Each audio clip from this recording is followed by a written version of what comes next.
El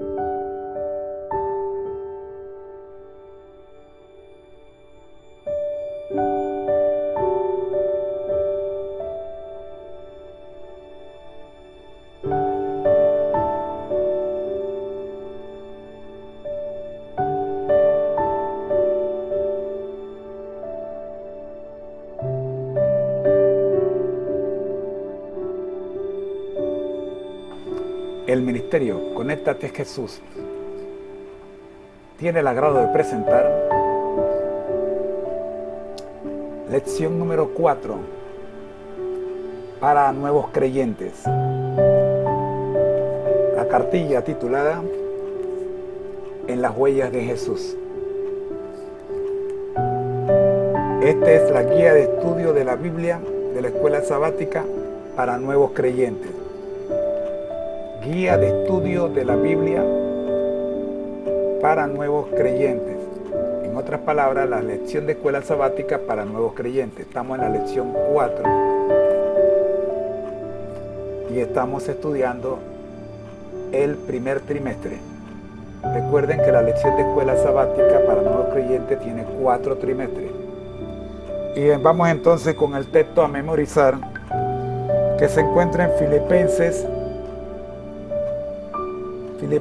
2:9, y dice lo siguiente: por eso Dios también lo exaltó sobre todas las cosas y le dio un nombre que es sobre todo nombre, para que en el nombre de Jesús se doble toda rodilla de los que están en los cielos, en la tierra y debajo de la tierra, y toda lengua confiese que Jesucristo es el Señor, para gloria de Dios Padre. Filipenses 2:9 y 11. Oremos. Gracias le damos, Señor, por permitirnos este estudio. Llegamos a la lección número 4 de esta cartilla para nuevos creyentes. Oramos, Señor, para que este esfuerzo sea de gran utilidad para todos nosotros y en especial para los hermanos que tienen menos de un año de estar caminando en las filas del Señor. Oramos también, Señor, por la situación mundial y en especial por aquellas familias que han perdido algún familiar en esta pandemia. Guíanos, Señor, en tu nombre. Amén. Concepto clave de la lección.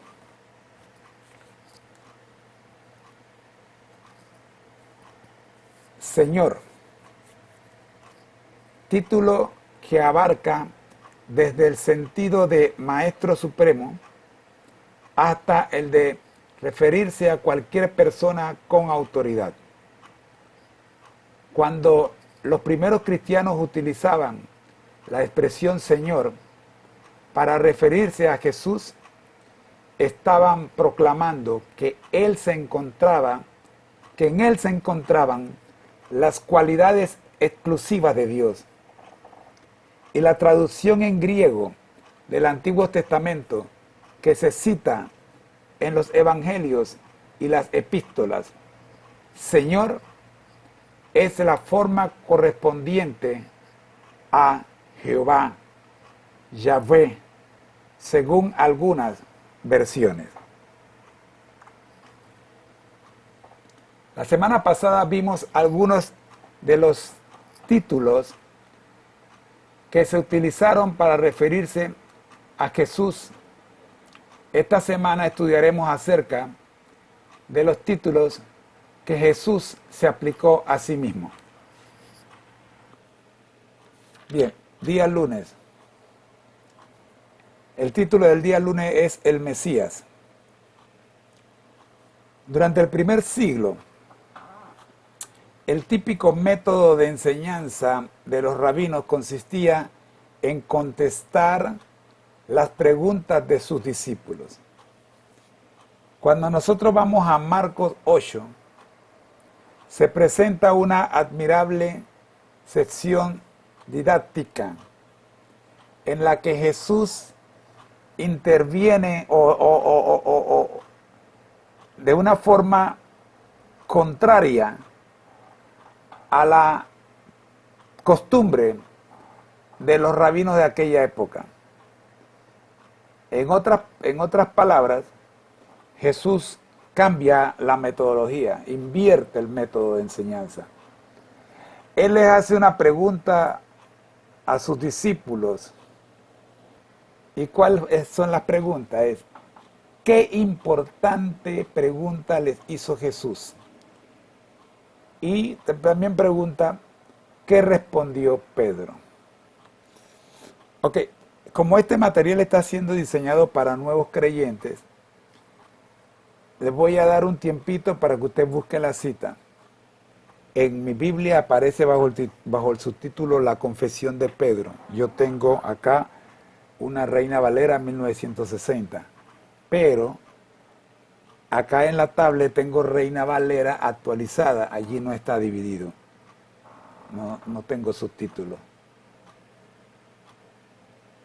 Ya les dije en la lección anterior, perdón, no fue ustedes, fue en la escuela sabática regular. Existen muchas versiones bíblicas. Todas tratan de mantener siempre el mensaje central. Pero el vocabulario, el lenguaje en el que se escriben cambia. Recordemos que cuando venimos a estudiar la Biblia debemos venir con el lenguaje de Dios. ¿Qué significa eso? Significa que debemos de venir con el corazón abierto a escuchar la palabra de Dios y a creerle a Dios. Bien, versículo 27 dijimos de Marcos 8. ¿Sí? Dice, salieron Jesús y sus discípulos por las aldeas de Cesarea de Filipo, y en el camino preguntó a sus discípulos diciéndoles, me detengo ahí, ¿quién hace la pregunta? Normalmente cuando un maestro hace una pregunta es porque mandó a los estudiantes a estudiar. En el sistema de educación antiguo, en la época de Cristo, los alumnos preguntaban y el maestro respondía. Puede mirar algunas películas, y ver que el discípulo se sentaba a los pies del maestro y entonces el discípulo le preguntaba, maestro, ¿por qué llueve? ¿Ve? Maestro, ¿por qué el sol es amarillo? Y entonces el maestro respondía. Ahora acá nosotros vemos que el maestro está haciendo la pregunta. Interesante ver que en el cambio de metodología hay un propósito. ¿Quién dicen los hombres que soy yo? Pregunto. ¿Conocía Jesús la respuesta? Por supuesto. Pero, ¿qué buscaba Jesús en este momento? ¿Quién dicen los hombres que soy yo? Jesús estaba entablando una relación. Jesús quería llevar a los discípulos a un evento que vamos a ver más abajo. Ellos respondieron, unos Juan el Bautista, otros Elías y otros algunos de los profetas. Ahí están. La gente lo veía como Juan el Bautista, como Elías o como uno de los profetas, según la respuesta que dan los discípulos. Entonces, él les dijo, ok, eso es lo que dice la gente que yo soy. Pero ahora díganme algo. ¿Y vosotros? ¿Quién decís que soy? Llegamos a la gran pregunta. La semana pasada estudiamos quién es Jesús. Y vimos algunos nombres, pero esta semana No queremos saber cómo llama la gente a Jesús. Escúchame bien. Tú que estás iniciando en esta carrera cristiana, ¿quién es Jesús para ti?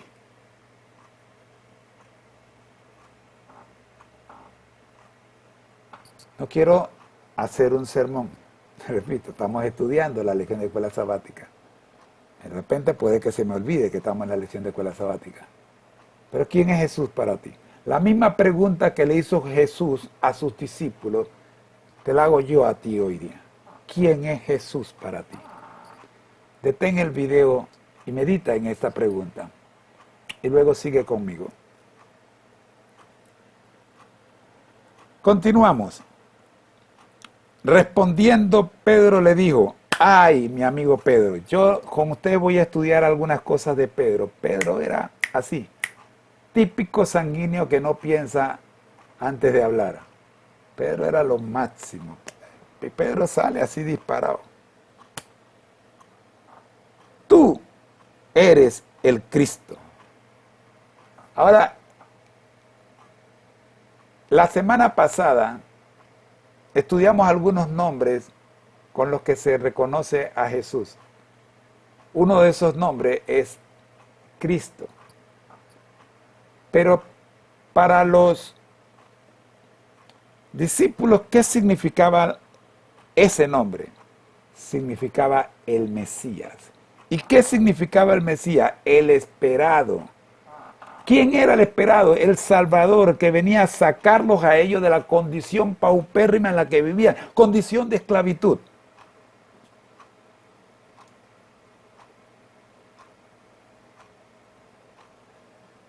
Ahora, mis hermanos, la respuesta de Pedro, comparándola con la anterior respuesta, ¿cómo creen ustedes que estaba? ¿Tenía Pedro la razón o la gente tenía la razón? ¿Era Pedro Juan, era Jesús Juan el Bautista, la reencarnación de Juan el Bautista, si podemos hablar de esa palabra que después veremos su significado? ¿Era Jesús la reencarnación de Elías o simplemente era uno de los profetas? ¿O en realidad Jesús era el Mesías, el Cristo?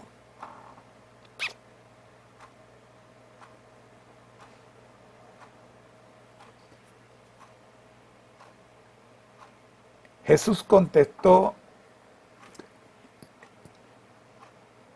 en una forma poco acostumbrada, advirtiéndoles a ellos que no lo comentaran con nadie. Verso 30. Pero él les mandó que no dijeran esto de él a nadie. Y ahí termina la primera parte de nuestra lectura. ¿Por qué Jesús? Si Jesús le dice, hey, calma, no le digan esto a nadie. Entonces Jesús estaba aceptando que lo que Pedro acababa de decir era verdad. Anote allí, Jesús acepta que Él es el Cristo. Ahora te vuelvo a hacer la pregunta, ¿y tú aceptas que Jesús es el Cristo en tu vida? ¿Ves a Jesús como tu Salvador? Esas instrucciones son lo opuesto a lo esperado. ¿Por qué? Porque Jesús está diciendo no se lo digan a nadie, ya que era algo vital que la gente conociera quién era Jesús. Hablando al respecto más adelante, Jesús aprovechó la ocasión, sin embargo, para enseñarle a los discípulos algo fundamental sobre la misión del Señor. Vamos al versículo 31. Verso 31 del mismo capítulo. Ahora acá esto, en el verso 31 está bajo el título Jesús, el Hijo del Hombre, que es lo que vamos a discutir en el día martes. Jesús anuncia su muerte. Dice, luego comenzó a enseñarle que era necesario que el Hijo del Hombre padeciese mucho y que fuese desechado por los ancianos, los principales sacerdotes y los escribas, y que fuese muerto y resucitado después de 3 días. Les decía esto claramente. Entonces Pedro le tomó aparte y comenzó a reprenderle. ¿Ven la diferencia entre una y otra versión? Acá dice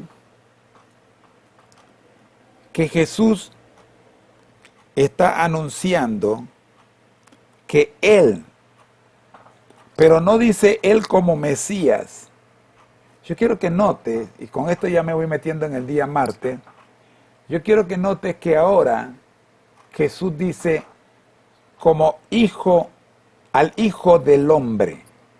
Y aquí marque que este es otro nombre que el mismo Jesús se da a sí mismo. Pedro no deseaba un futuro trágico para su maestro. Y por eso Pedro, en su respuesta, le dice a Jesús, al Mesías, ahora el Hijo del Hombre. Pedro entiende que Jesús está refiriéndose a él como el Hijo del Hombre. Pedro lo entiende perfectamente bien. Pero lo tomó aparte y comenzó a reconvenirlo. Esto. Entonces Pedro lo toma aparte y comenzó, acá dice, reprenderle. Entonces, entendamos que la palabra reconvenirlo y reprenderlo son sinónimas. O sea, dicen lo mismo. ¿Quién es el maestro? Voy a detenerme aquí un ratito. ¿Quién es el maestro? Jesús. ¿Y qué hace Pedro? Reprende al maestro. Interesante, ¿eh? La Biblia no especifica qué palabras usó Pedro para reprenderlo, pero a lo mejor le dijo algo así como se me ocurre a mí. Le digo, oye, espérate. No tenemos, tú no tienes que caminar por ahí, no tienes que ir por ahí. Sí, no.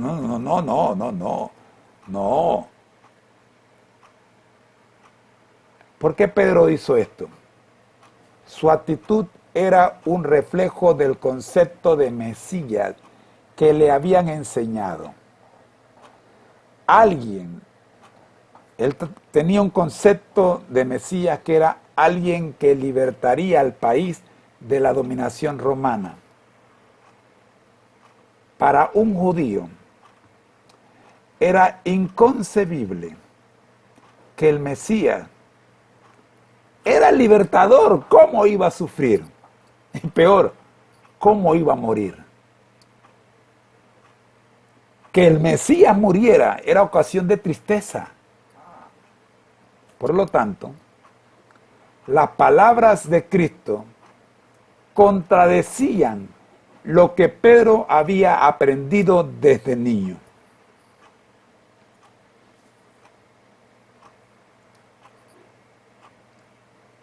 Aunque la interpretación de Pedro respecto a la identidad de Jesús era más acertada que la del pueblo, o sea, aunque Pedro reconocía que Jesús era el Mesías, que era el Cristo, a diferencia del resto de la gente que decían que posiblemente era Juan el Bautista, posiblemente era la reencarnación de Elías, posiblemente era uno de los profetas, Pedro acertó, sí, tú eres el Cristo, tú eres el Mesías, tú eres el Hijo del Dios viviente, claro que sí. Pero el consejo que Pedro le da al maestro hace que todo cambie. No era exactamente lo mismo que Jesús tenía de sí, creía de sí mismo. Cuando Jesús se refiere al Hijo del Hombre, lo hace en el concepto del sacrificio que él tiene, que él viene a hacer. Pero cuando Pedro lo mira como el Cristo, Pedro lo mira como la salvación del pueblo de Israel. Aunque la interpretación de Pedro al respecto de la identidad de Jesús era más acertada que el resto del pueblo, seguía siendo incompleta. Lo más significativo es que el aprendizaje de Pedro estaba avanzando, aunque no lo conocía del todo. Pedro iba ahí. Como que sabía un poquito más que la gente, pero no estaba del todo completa su aprendizaje. Necesitaba ahora entender el concepto de el Mesías sujeto al sufrimiento. Y esto es lo que entonces Jesús empieza a explicarle cuando vamos al versículo 33 y 34 del mismo capítulo 8 de Marcos.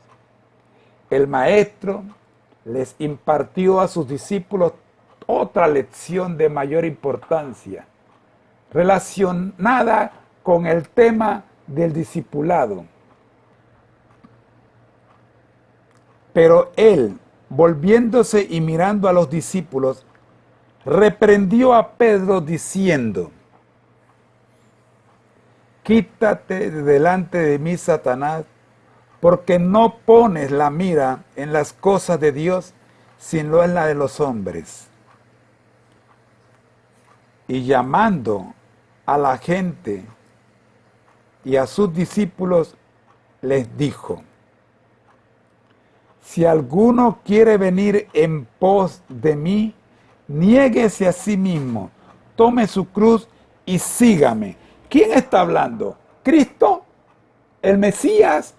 ¿O el Hijo del Hombre? El versículo 31 dice que ahora Jesús adopta la actitud del Hijo del Hombre.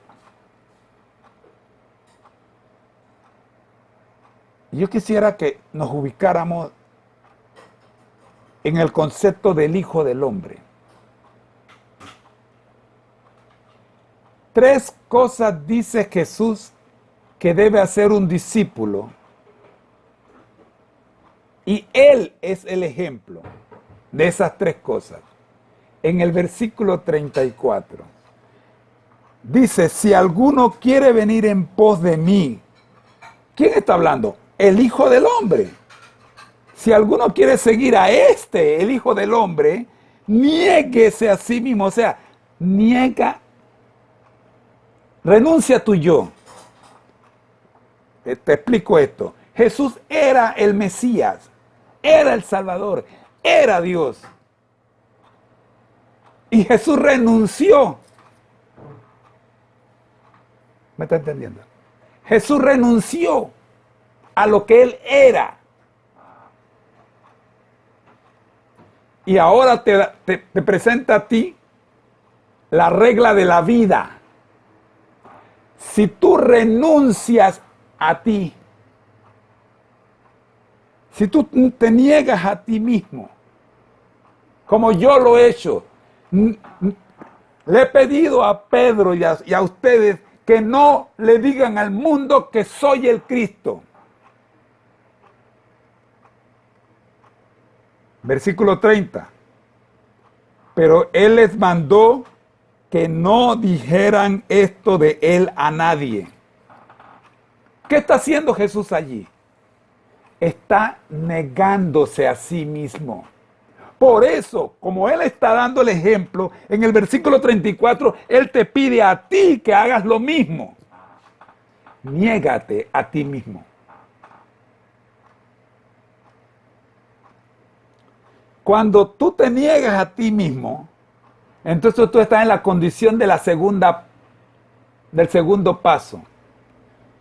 ¿Qué fue lo que Pedro le pidió aparte que no hiciera? Pedro le pide al maestro: mira, ¿Cómo que tú te vas a llamar el Hijo del Hombre? No, si tú eres el Mesías, ¿cómo que eres el Hijo del Hombre? Muy chiquito. Y encima de eso, Jesús ya le había dicho que en 3 días, él sufriría y moriría. Espérate, esto no es para ti. Esto no es para ti. Y ahora en el verso 34, luego de decirle, niégate a ti mismo, dice el segundo paso, que es, ¿ya lo viste? Tome su cruz. Nos detenemos un poquito ahí. Tome su cruz.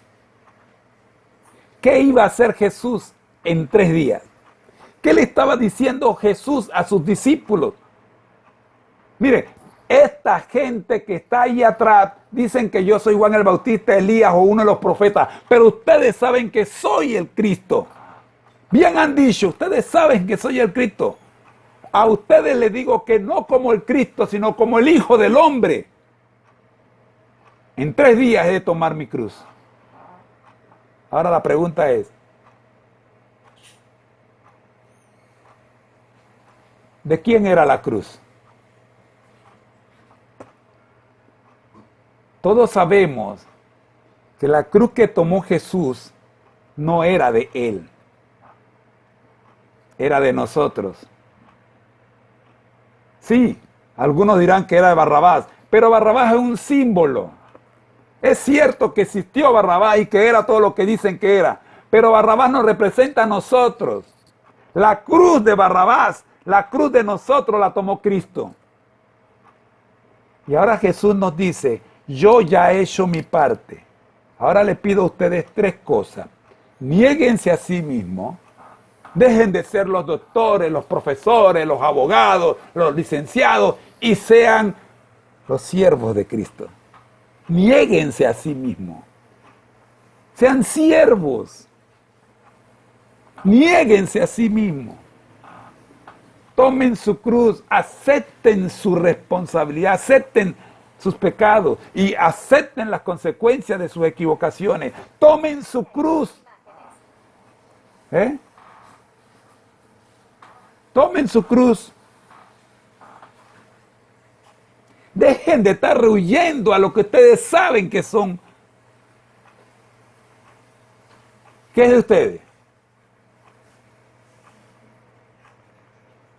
Viene el tercer paso. Por supuesto, si no has hecho el primero, no puedes hacer el segundo. Te va a costar y no lo vas a hacer. Y si no has hecho el segundo, el tercero va a ser más difícil aún. Ay, hermano Moreno, ¿qué usted está diciendo? Mira, mi hermano, el tercer paso está en el mismo versículo 34, que dice, primero, niéguese a sí mismo. Segundo, tome su cruz. Y el versículo termina diciendo, sígame.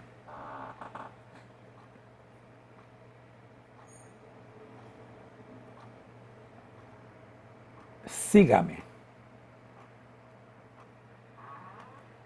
Sígame. ¿Sabe que hay un pocotón de gente como yo, entre mis 12 y 22 años, y quizás mucho más adelante también, que creía que estaba siguiendo a Jesús por haber entrado a la iglesia, o por haber aceptado el evangelio, por haberme bautizado? Ah, no, mi hermano.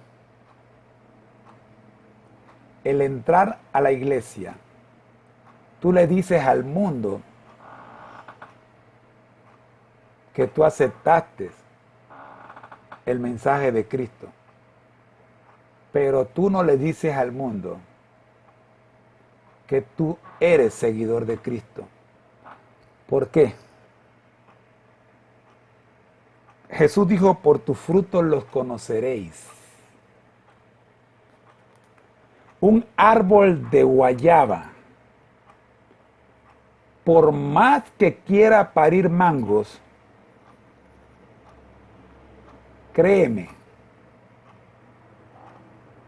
va a producir guayabas. Para que ese árbol de guayaba produzca mango, tiene que haber alguien, el agricultor tiene que tumbarlo, o sea, matarlo, cortarlo y de raíz sembrar un nuevo árbol que sea de mango. Ese trasplante, esa acción es un acto que hace el Espíritu Santo en tu vida y en la mía cuando damos el primer paso de los 3 que te estoy mencionando. Niégate a ti mismo. Cuando tú corres a Jesús o vienes a Jesús y le dices, Señor, te entrego mi corazón, haz con él como tú quieras. Esa acción,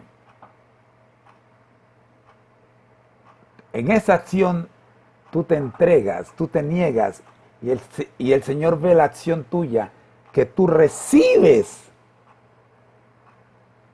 Decides cargar con tu cruz.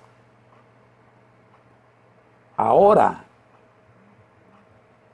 viene el tercer paso. El Señor ve que tu cruz es demasiado pesada. Y el Señor entonces dice, hagamos un trueque. Venid a mí los que estéis trabajados y cargados, que yo os haré descansar. Ven,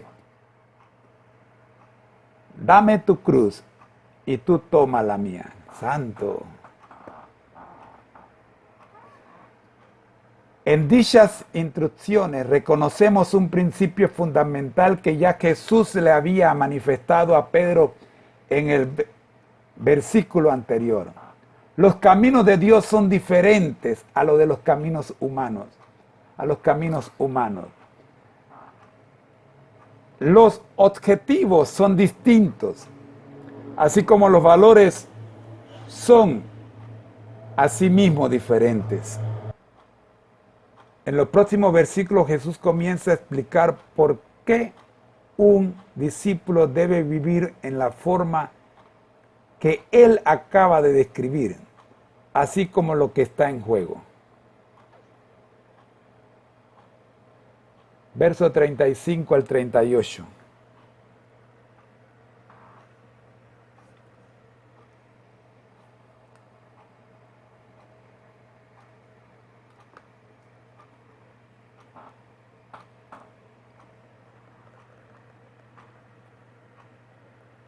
Todo el que quiera salvar su vida, la perderá.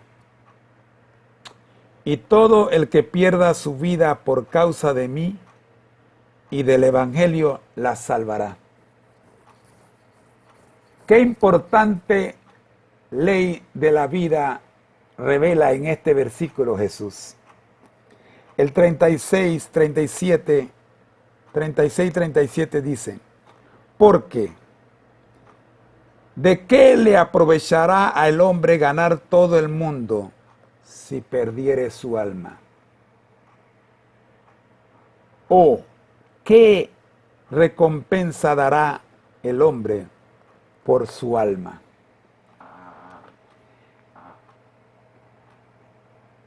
El verdadero discípulo no vive para sí.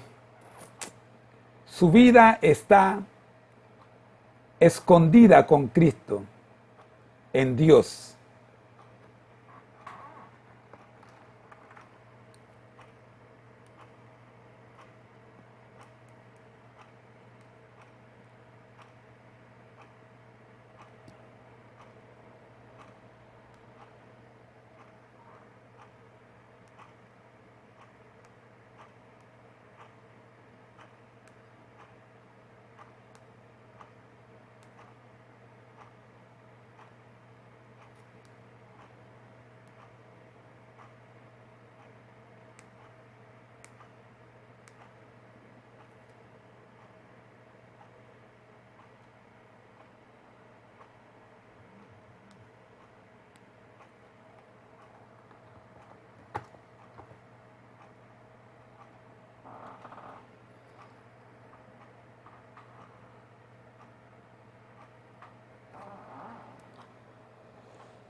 El verdadero discípulo no vive para sí.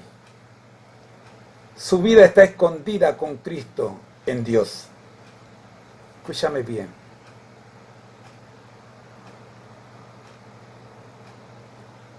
La primera fase es negarte a sí mismo.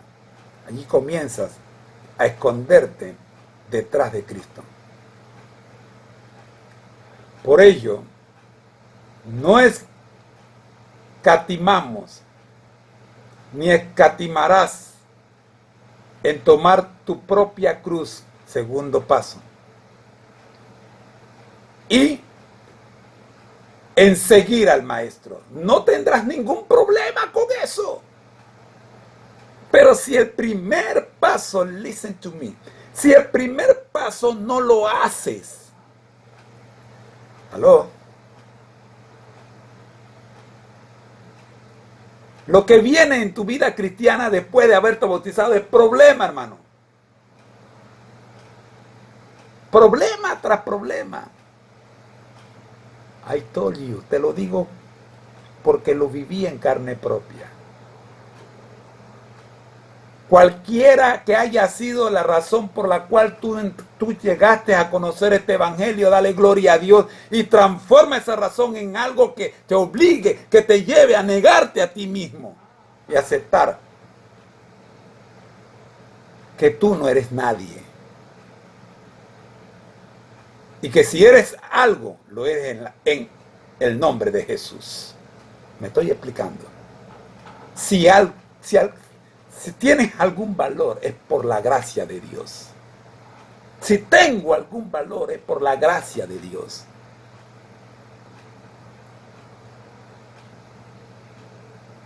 Mira la importancia de esta ley.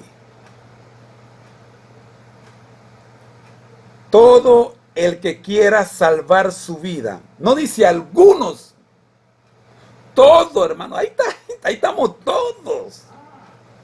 Todo el que quiera salvar su vida, tú quieres salvar tu vida, quieres vida eterna. Todo el que quiera salvar su vida, no la vida de otro, la mía, la tuya. Todo el que quiera salvar su vida, dice, la perderá. Si el árbol de guayaba quiere producir mango, tiene que morir el árbol de guayaba para que pueda nacer el árbol de mango. ¿Por qué? Todo el que pierda su vida por causa de mí y del evangelio, la salvará. Qué cosa más linda. Pero yo sé, a mí me tomó muchos años entenderlo.